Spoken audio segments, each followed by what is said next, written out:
जय हिंद बच्चों हम लोग एन फैक्टर या वैलेंस फैक्टर के बारे में स्टडी कर चुके हैं। एसिड के केस में जो एसिड की बेसिसिटी होती है वो उसका वैलेंस फैक्टर होता है। इस पे हमने आपको कई एग्जांपल दिखाए, ये आपको स्क्रीन पे भी आ भी रहा होगा आपके सामने। उसके बाद बेस के केस में जो उसकी एसिडिटी होती है, मतलब एक बेस जितना OH- रिलीज करता है वो उसका वैलेंस फैक्टर होता है। सॉल्ट के केस में जो टोटल नंबर ऑफ पॉजिटिव और नेगेटिव चार्ज प्रोड्यूस्ड होते हैं by dissociation of one salt particle, वो उसका वैलेंस फैक्टर होता है। ऑक्सीडाइजिंग और रिड्यूसिंग एजेंट के केस में पर मोल जितना इलेक्ट्रॉन लॉस करता है और जितना इलेक्ट्रॉन गेन करता है रिस्पेक्टिव एजेंट, ऑक्सीडाइजिंग एजेंट क्या करेगा, सेल्फ इलेक्ट्रॉन गेन करेगा तो दूसरे से इलेक्ट्रॉन लॉस करवाएगा। और रिड्यूसिंग एजेंट क्या करेगा, खुद इलेक्ट्रॉन लॉस करेगा तो दूसरे को बोलेगा इलेक्ट्रॉन गेन करने को। तो पर मोल पे जितना इलेक्ट्रॉन लॉस या गेन है वो उसका वैलेंस फैक्टर होता है। इसका एग्जांपल सब हमने आपको दे दिया है, इसको आप देख लेंगे। अभी हम आगे चल रहे हैं आपको। अब क्या है हमारे पास, अगर हम लोग देखते हैं तो एक जैसे मोल, आपके पास एक यूनिट होता है, मोल से हम लोग अमाउंट को मेजर करते हैं। उसी तरह से एक यूनिट और है बच्चों अमाउंट को मेजर करने के लिए, नंबर ऑफ इक्विवेलेंट। ये भी मोल की जैसी एक यूनिट है, ये भी अमाउंट को मेजर करने के लिए यूज की जाती है। तो ये एक यूनिट है जिसको हम लोग बुलाते हैं नंबर ऑफ इक्विवेलेंट। और नंबर ऑफ इक्विवेलेंट और नंबर ऑफ मोल में एक रिलेशन होता है। नंबर ऑफ इक्विवेलेंट और ग्राम इक्विवेलेंट, इक्विवेलेंट बोलिए चाहे ग्राम इक्विवेलेंट बोलिए, किसी भी कंटेंट का बात एक ही है।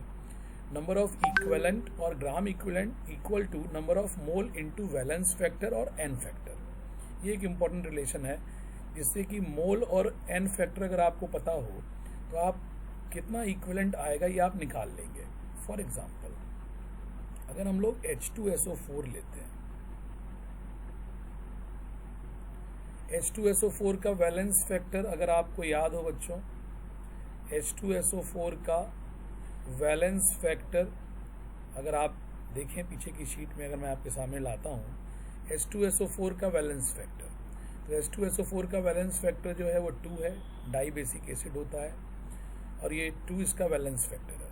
तो H2SO4 का वैलेंस फैक्टर अगर हम लिखते हैं बेटे तो यहाँ पे हो जाएगा हमारे पास 2। और अगर मैंने मोल दे दिया H2SO4 का, स्मॉल n से मोल लिखा जाता है, it is symbol for mole small n।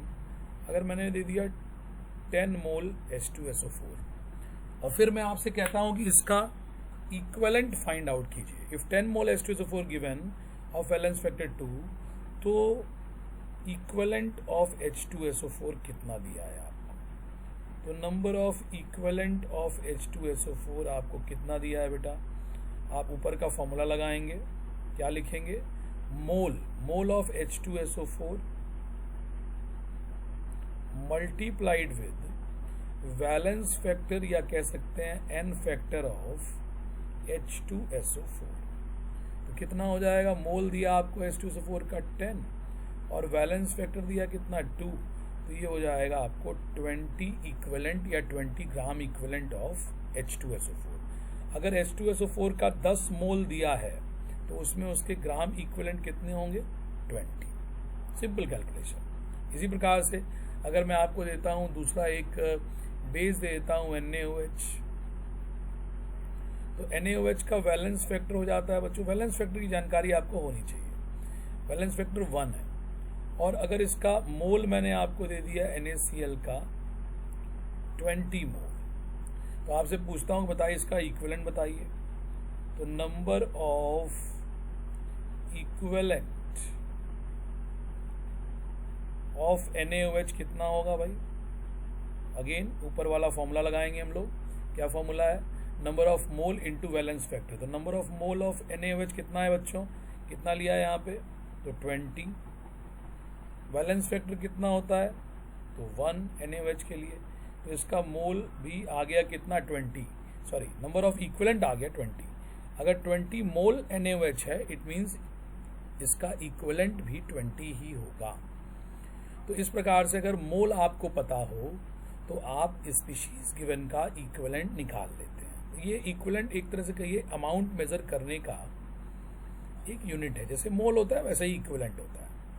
अब हम लोग यहाँ पे एक अगली कंसंट्रेशन यूनिट पढ़ने चल रहे हैं, नॉर्मेलिटी। नॉर्मेलिटी की जो कंसंट्रेशन यूनिट है, अच्छा एक चीज और पहले बता दें आपको, नॉर्मेलिटी में लाने से पहले एक चीज और बता दें। जैसे आप पढ़ते हैं मोलर मास या मॉलिक्यूलर मास, तो उसी तरह से एक होता है इक्विवेलेंट मास। किसी भी स्पीशीज का इक्विवेलेंट मास, तो इक्विवेलेंट मास क्या होता है, तो किसी स्पीशीज के 1 ग्राम इक्विवेलेंट या 1 इक्विवेलेंट में 1 ग्राम इक्विवेलेंट या 1 इक्विवेलेंट में जो भी उसका मास होता है, कोई भी स्पीशीज आप ले लें, उसका अगर आपने 1 इक्विवेलेंट ले लिया तो उसका मास जो होगा वो इक्विवेलेंट मास कहलाएगा, जिसको हम लोग कैपिटल ई से डिनोट करते हैं। इसके सिमिलरली अगर हम लोग रखते हैं बेटा, जैसे 1 मोल में जो मास होता है, स्पीशीज के 1 मोल में जो मास होता है वो क्या कहलाता है, वो उसका मोलर मास कहलाता है, वो उसका मोलर मास कहलाता है। 1 मोल में जो मास है वो मोलर मास, उसी तरह से 1 इक्विवेलेंट में जो मास है वो इक्विवेलेंट मास। तो हमारे पास इक्विवेलेंट और मोल में एक रिलेशन है, तो जरूर इक्विवेलेंट मास और मोलर मास में भी एक रिलेशन बनेगी। तो इक्विवेलेंट मास जो होता है किसी भी स्पीशीज का, it is equal to molar mass divided by valence factor. Molar mass की जगह हम लोग चाहें तो मॉलिक्यूलर मास या ग्राम मॉलिक्यूलर मास जैसे टर्म भी यूज कर सकते हैं। इसकी जगह हम लोग मॉलिक्यूलर मास का शब्द का प्रयोग कर सकते हैं या ग्राम मॉलिक्यूलर मास के शब्द का प्रयोग कर सकते हैं, या मोलर मास तो है ही। तो इक्विवेलेंट मास निकालना है तो molar mass divide by valence factor. अब इक्विवेलेंट मास की यूनिट क्या होती है, इक्विवेलेंट मास को कैपिटल ई से हम लोग डिनोट करते हैं। इक्विवेलेंट मास की यूनिट होती है, इक्विवेलेंट मास का यूनिट होता है ग्राम per equivalent, gram per equivalent. Equivalent mass का यूनिट होता है ग्राम पर इक्विवेलेंट। फॉर एग्जाम्पल आपसे कोई कहता है कि H2SO4 का इक्विवेलेंट मास निकालो, H2SO4 का इक्विवेलेंट मास निकालो, तो हमारे पास ये रिलेशन है। हम क्या करेंगे, equivalent mass of H2SO4 is equal to molar mass of H2SO4 divided by उसका वैलेंस फैक्टर। अब H2SO4 का मोलर मास कितना होता है बच्चों, 98, डिवाइडेड बाय उसका वैलेंस फैक्टर कितना, 2, तो ये हो जाएगा आपके पास 49 ग्राम पर इक्विवेलेंट, 49 ग्राम पर इक्विवेलेंट, ये इसका इक्विवेलेंट मास हो जाएगा। इसी प्रकार से हम लोग चाहें तो HCl का, NaOH का, सारे का इक्विवेलेंट मास चाहें तो निकाल सकते हैं बच्चों। अब हमारे पास क्या इक्विवेलेंट मास आपने देख लिया, इक्विवेलेंट मास थोड़ा सा हम बाद में आपको और कैलकुलेट कराएंगे। इक्विवेलेंट मास HCl का कितना आएगा, चलिए बताइए। तो HCl का सोचिए इक्विवेलेंट मास कितना आएगा, HCl के लिए इक्विवेलेंट मास कितना आएगा। तो HCl का जो इक्विवेलेंट मास होगा उसका मोलर मास होगा divided by valence factor of HCl। तो HCl का मोलर मास आप लिखेंगे तो हाइड्रोजन का 1 और क्लोरीन का atomic mass 35.5, it is 36.5 divide by 1, तो it will remain equal to molecular mass, it is 36.5 gram equivalent, gram per equivalent. इस प्रकार से आप चाहें तो किसी का भी जिसका मोलर मास पता हो, वैलेंस फैक्टर पता हो, आप उसका इक्विवेलेंट मास निकाल लेंगे। अब हमारे पास अगला है नॉर्मेलिटी। नॉर्मेलिटी को हम लोग पढ़ेंगे बच्चों। नॉर्मेलिटी को कैसे डिफाइन किया जाता है, तो नॉर्मेलिटी में हमारे पास आता है यही ग्राम इक्विवेलेंट को यूज करेंगे हम लोग। Normality is defined as, normality कैसे डिफाइन की जाती है? It is defined as number of equivalent, number of equivalent या ग्राम इक्विवेलेंट भी लिख सकते हैं, नंबर ऑफ इक्विवेलेंट और ग्राम इक्विवेलेंट दोनों में कोई अंतर नहीं है। नंबर ऑफ इक्विवेलेंट और gram equivalent of solute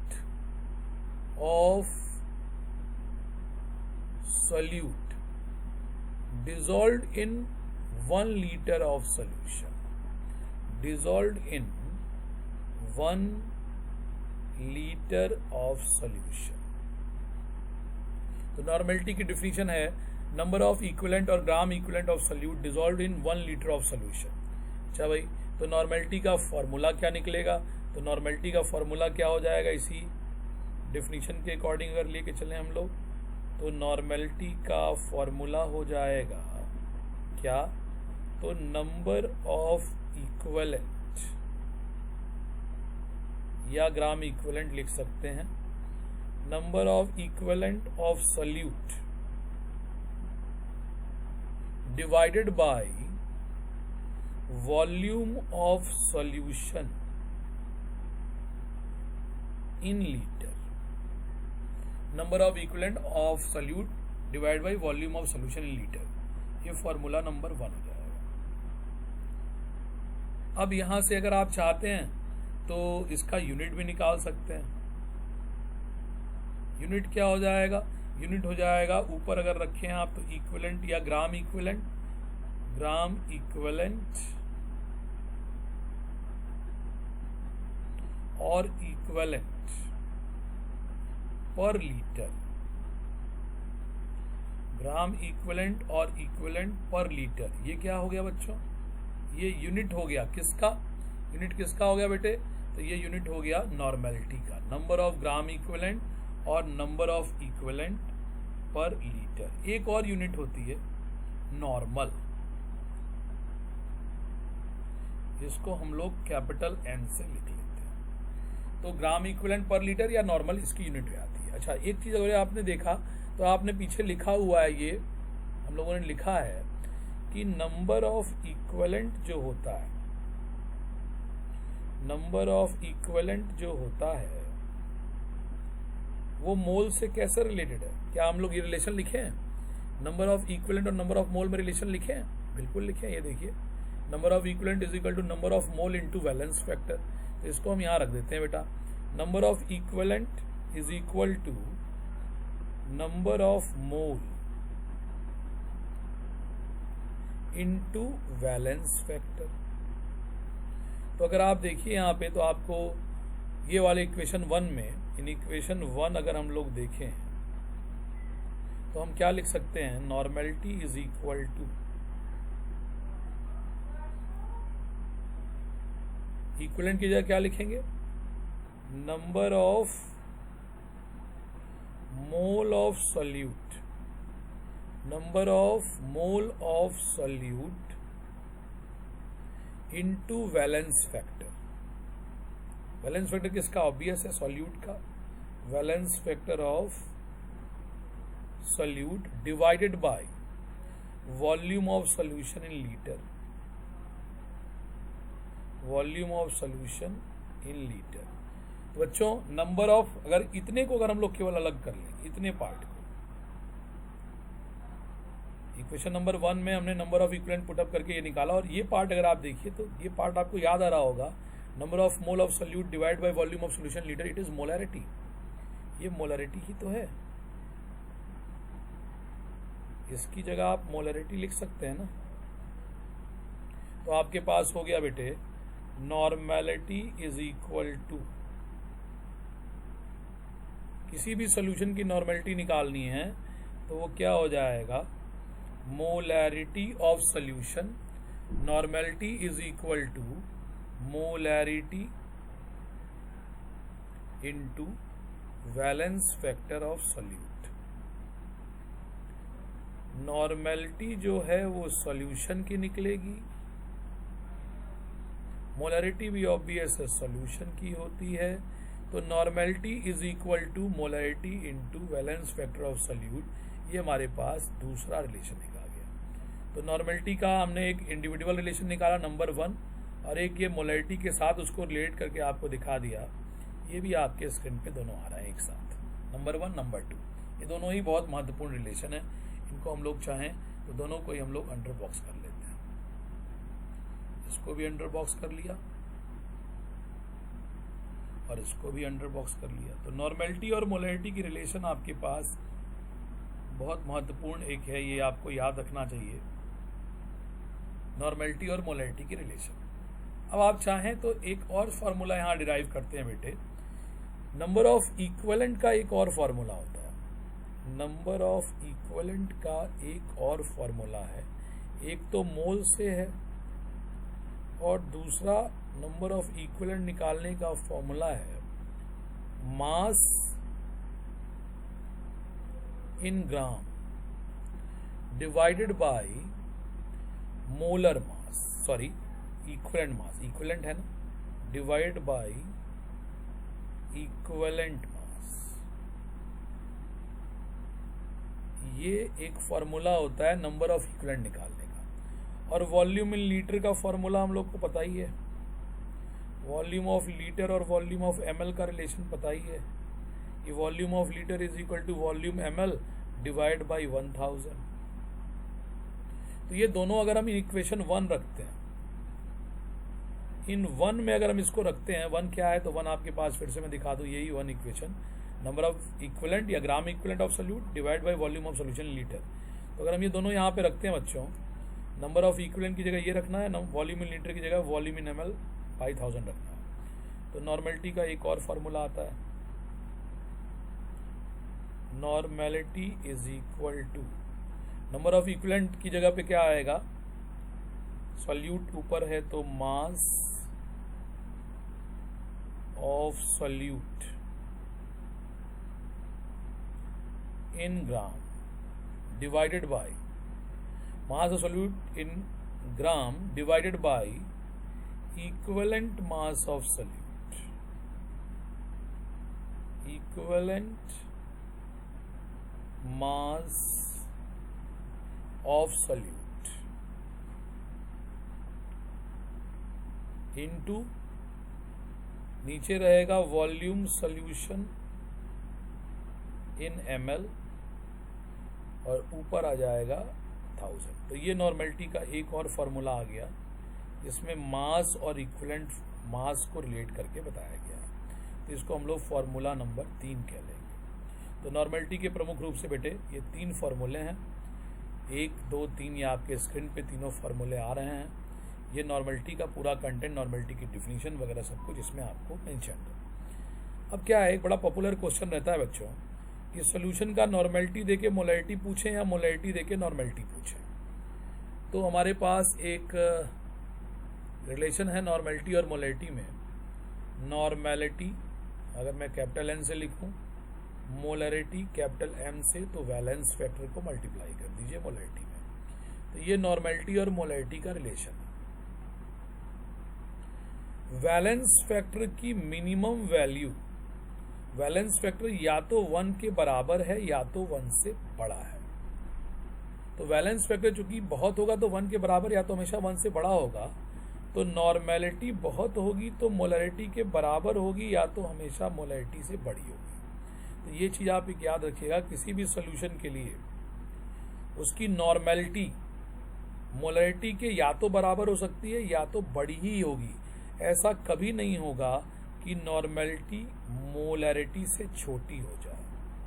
normality के लिए n और मोलरिटी के लिए m, ये रिलेशन कभी भी सही नहीं है। नॉर्मेलिटी या तो बराबर या तो मोलरिटी से बड़ी होनी चाहिए। अब देखिए मैं सॉल्यूशन लिखता हूं यहाँ पे, उसकी नॉर्मेलिटी देते हैं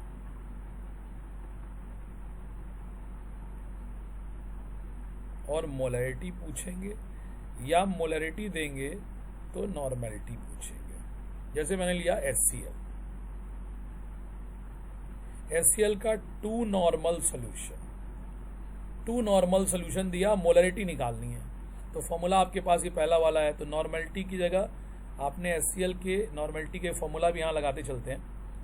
HCl की नॉर्मेलिटी की जगह आपने 2 ले लिया, मोलरिटी इंटू वैलेंस फैक्टर, और वैलेंस फैक्टर HCl का कितना होता है बच्चों 1, तो मोलरिटी कितनी आ जाएगी again 2, molarity is equal to 2, क्योंकि इधर आपको हो जाएगा 2, तो 2 मोलर। समझिएगा, फिर से एक बार बता दे रहा हूँ आपको, नॉर्मेलिटी की जगह आपने HCl के रख दिया 2, ये फॉर्मूले में नॉर्मेलिटी की जगह 2, मोलरिटी आपको निकालनी है, कैपिटल एम रखा, और वैलेंस फैक्टर HCl का 1 होता है, तो ये 1 रख दिया आपने, तो molarity is also equal to 2।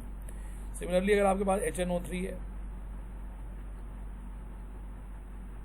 HNO3 का मान लीजिए आपको मोलरिटी दे रखा है 10 मोलर, तो ये फॉर्मूले में आप आइए, मोलरिटी में आपने 10 रख दिया, HNO3 का वैलेंस फैक्टर कितना होना चाहिए 1, 10 इंटू 1, वैलेंस फैक्टर के लिए आप पुरानी शीट देख सकते हैं, और नॉर्मेलिटी कितनी आ जाएगी अगेन 10, ये 10 नॉर्मल।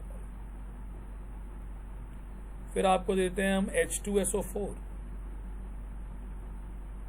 H2SO4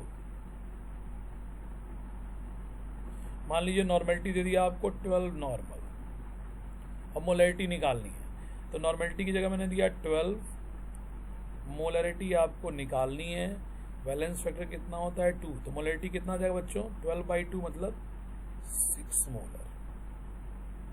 इसी तरह से अगर आपको मैं देता हूं H3PO4, तो H3PO4 का अगर कुछ नहीं दिया है तो जनरल वैलेंस फैक्टर 3 होता है, इसका मान लीजिए आपको 10 मोलर का मैंने सोल्यूशन दे दिया, और आपसे नॉर्मेलिटी निकालने को बोलते हैं, तो मोलरिटी कितनी हो गई है H3PO4 की 10, वैलेंस फैक्टर कितना होता है 3, तो नॉर्मेलिटी कितनी आ गई बच्चों 30 नॉर्मल। तो इस प्रकार से अगर एक सोल्यूशन की मोलरिटी दिया हो तो आप उसकी नॉर्मेलिटी निकाल सकते हैं, या नॉर्मेलिटी दिया हो तो उसकी मोलरिटी निकाल सकते हैं, इसमें बस आपको एक वैलेंस फैक्टर उसका पता होना चाहिए। जैसे मैं आपको कुछ दे देता हूँ, आप सॉल्व कीजिएगा, Na2SO4 50 नॉर्मल की मोलरिटी बताओ, NaHCO3 20 मोलर की नॉर्मेलिटी बताओ, CaOH ट्वाइस, ये एक बेस है, 20 नॉर्मल का मोलरिटी बताओ, Ca3PO4 whole twice, Ca3PO4 whole twice 60 normal का मोलरिटी बताओ। तो ये बच्चों हमारे पास कंप्लीट हो गया नॉर्मेलिटी का सेक्शन, इसको आप लोग देख लीजिएगा, और अगर कहीं कोई डाउट है तो ज़रूर से आप पूछेंगे बच्चों। थैंक यू वेरी मच बच्चा।